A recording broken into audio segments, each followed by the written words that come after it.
everyone, my name is Tabitha Majors, and today I'm going to be going over the Astrad Rhyimg cycle test.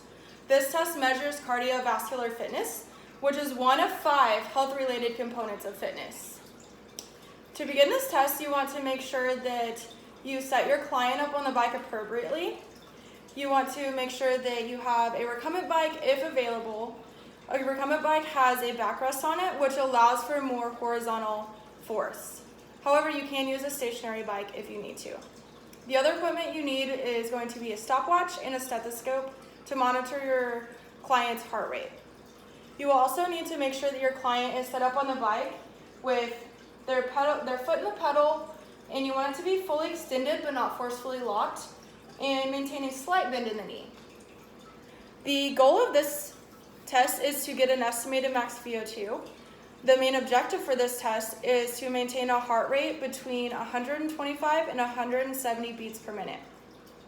This is a 6-minute test unless you have a very well-trained and conditioned client who has a heart rate under 125 beats per minute in the final stages.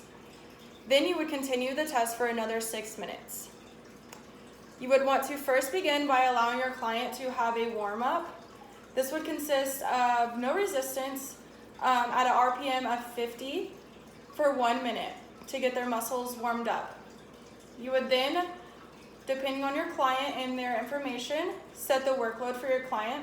I have done this test in a previous lab, and I'm going to use her workload, and that was going to be 75 to 100 watts. And you would maintain that throughout the entire test, as well as the 50 RPMs.